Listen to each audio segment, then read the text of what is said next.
Voilà, on continue à témoigner du Seigneur pour la gloire de Dieu. Donc j'ai avec moi El Juan, que j'aime beaucoup. C'est un frère qu'on a grandi dans le Seigneur ensemble. Au même moment, on a été convertis jusqu'à aujourd'hui. Donc aujourd'hui, il me fait l'honneur de témoigner du Seigneur. Et je profite de cet instant pour vous montrer ce témoignage. Et afin que vous compreniez que le Seigneur est toujours vivant. Il est toujours là pour toucher nos cœurs. Il est toujours là pour changer nos vies. Si ta vie aujourd'hui, elle est complètement détruite, sache que le Seigneur est là pour t'en redonner une nouvelle. Donc ne désespère pas, ne baisse pas les bras. Dieu est toujours là pour toi. Alors Juan, oui. Qu'est-ce que tu peux nous témoigner ou tu veux chanter un petit cantique parce que je sais que tu chantes très bien. Alors, pour moi.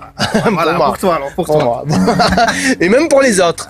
Alors, est-ce que... Oui, je chanterai un petit cantique et je témoignerai ensuite. Allez, si quieres.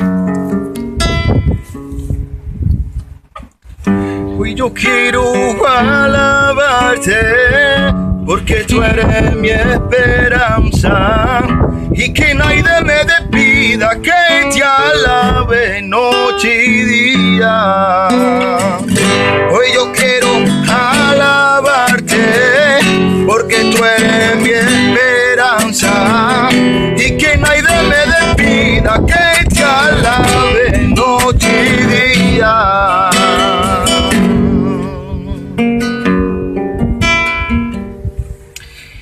Alléluia. Écoutez, je vais vous raconter comment... Ah, tu peux nous tutoyer, hein. Excusez-moi. On est tous de la famille, là. Oui, alors. Mais je dis écoutez parce qu'il y en a pas parce qu'un. Ah oui, c'est vrai. Quand même. Excuse-moi. Ben, je crois, j'espère en tout cas. En tout cas, je suis devant vous, dans cet endroit.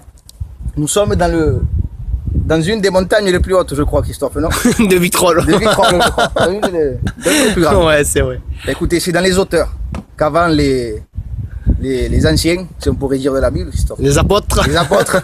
Non, pas les apôtres. Non. Plutôt dans l'Ancien Testament. Ah oui, c'est vrai.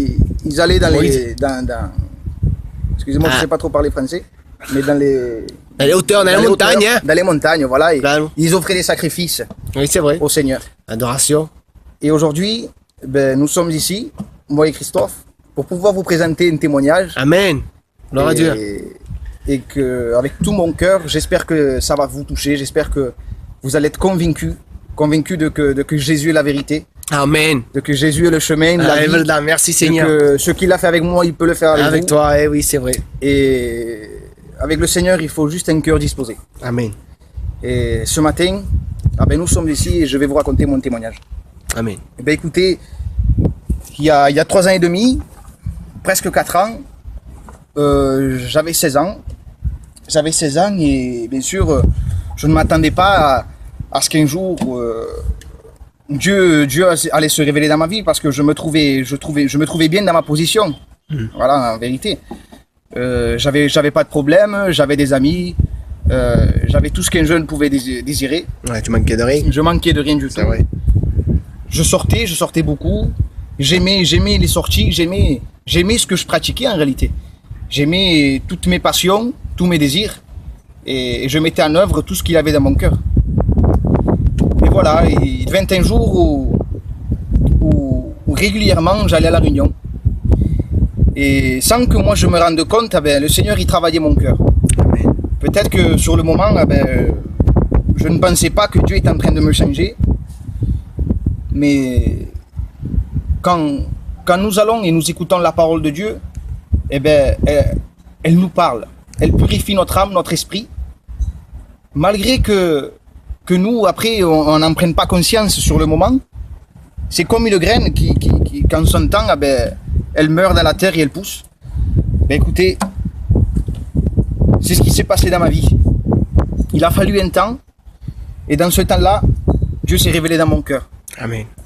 Il est venu un moment donné où j'ai dû me rendre compte que je commençais à changer, où j'ai dû me rendre compte que si vraiment Dieu existait, pourquoi moi je ne vais pas le connaître? Pourquoi ne pas essayer de le rechercher? Si dans cette vie, il y a une espérance, pourquoi ne pas vouloir la chercher? Voilà, j'allais dans une réunion des jeunes, c'était une réunion des jeunes, s'il y a beaucoup de jeunes comme moi, un peu plus âgés, un peu plus jeunes, et où il y a un prédicateur, et nous parlons, mais librement. Et là, je me souviens que j'étais assis dans un coin de la salle, où j'étais tout seul en réalité. Et je regardais au loin, il y avait une personne qui venait de se convertir, mais cette personne-là, dans le monde, ah ben, je ne l'appréciais pas.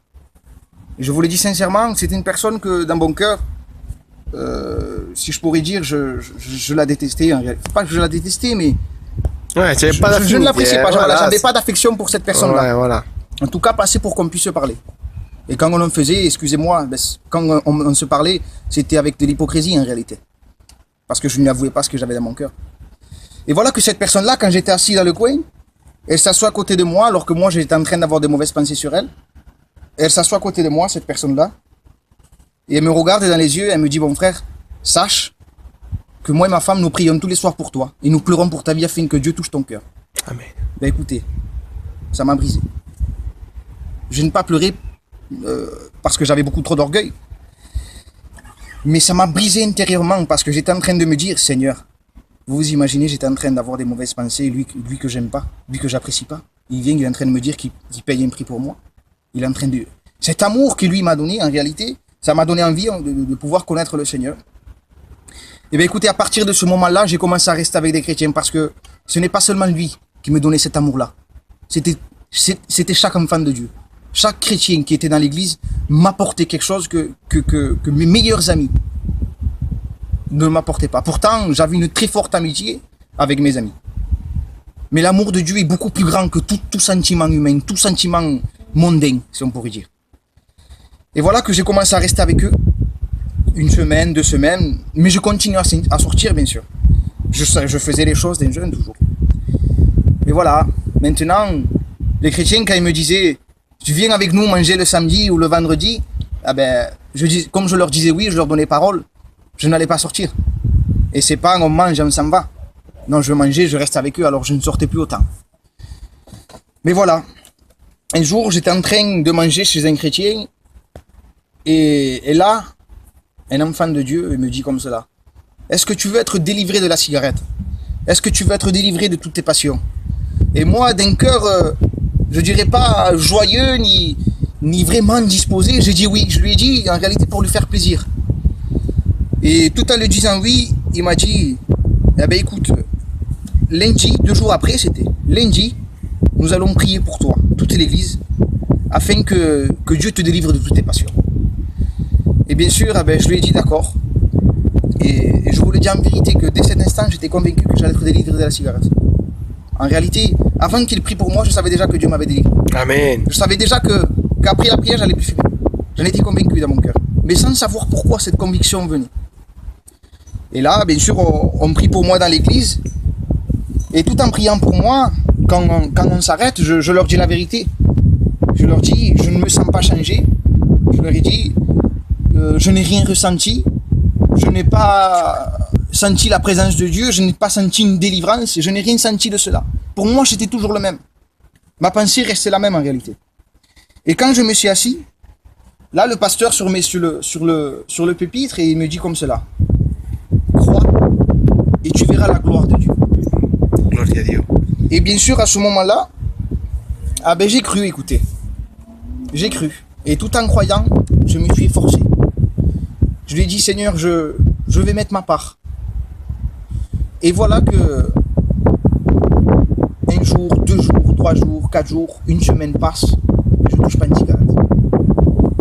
Et bien sûr, j'évitais de sortir pour dire cette semaine-là, je n'étais pas sorti parce que je me disais, si je sors, je vais fumer. C'est logique, je suis avec mes amis, je vais fumer alors. Alors je voulais pas, je voulais vraiment, si Dieu existait, je voulais qu'il se dévoile dans ma vie. Et voilà que un jour où je me suis dit, Seigneur, c'est bien, c'est vrai que je n'ai plus envie de fumer. C'est vrai que voilà, que je ne fume plus. Mais je suis toujours le même, j'ai toujours envie de sortir, je n'ai rien de plus, je n'ai aucune richesse en plus. Alors, il vient un soir où j'appelle un cousin à moi et je lui ai dit, écoute, ce soir je sors. Ce soir je m'en vais, je sors, je vais voir des amis, je veux sortir. Je ne veux plus rester enfermé chez moi. J'ai pensé en réalité que ça y est, c'était fini pour moi. Je me suis dit, le Seigneur, c'est fini. Et tout en disant ça, j'étais quelque part à ce moment-là, et en sortant de ce lieu, je sors dehors et je vois qu'il y a une pluie, mais une pluie tellement, il pleuvait tellement que j'ai pas pu sortir cette soirée-là. Mais moi, je ne me suis pas dit, à aucun instant, je me suis pas dit, c'est Dieu qui a permis qu'il pleuve afin que je ne sorte pas. À aucun instant, je me suis dit ça. La seule chose que je me suis dit, c'est il y a tellement de tonnerre, tellement de pluie que je ne peux pas sortir, je vais faire un accident. Et là, j'appelle mon cousin. Et en appelant mon cousin, eh ben, je lui dis, écoute, on ne sort pas parce qu'il pleut tellement qu'on ne peut pas sortir. Je ne veux pas faire d'accident. Il me dit d'accord. Et je rentre chez moi. Et là, en rentrant chez moi, je mets le paquet de cigarettes sur la table. Et écoutez, je lui ai fait une dernière prière au Seigneur. Une prière qui est sortie de tout mon cœur et de toute ma vie. En tout cas, à partir de ce temps-là, je n'avais jamais prié comme ça. Et j'ai été sincère. Et je lui ai dit comme cela. Je lui ai dit, écoute Seigneur, moi, j'aime la cigarette. J'aime les sorties. J'aime tout ce que je pratique. J'aime toutes mes passions. J'aime, excusez-moi pour l'expression, mais j'aime tous les désirs d'un jeune. Et je lui ai dit, si moi j'obéis à mon père, c'est parce que je l'aime. Si moi je ne fais pas ce que lui, il veut pas, c'est parce que je l'aime. Et si maintenant je fais quelque chose que mon père ne veut pas, c'est parce qu'il ne me voit pas. Je lui ai dit, mais toi Seigneur, je ne peux rien cacher. Toi tu vois tout, tu connais tout, tu entends tout. Eh oui. Et je lui ai dit, mais je ne t'aime pas. Je n'ai aucun amour pour toi, je ne te connais pas, je ne sais même pas si tu existes. Révèle-moi, dévoile-moi ton amour. Déverse ton amour dans mon cœur. Amen. Je lui ai dit comme cela.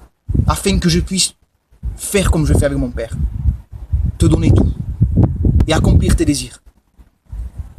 Et bien, ce soir-là, je me trouve dans mon fauteuil. Et je vous promets que sans comprendre pourquoi, j'ai ma guitare à la main. Et je commence à chanter un cantique. Et ce cantique disait, sans ton amour, je ne suis rien du tout.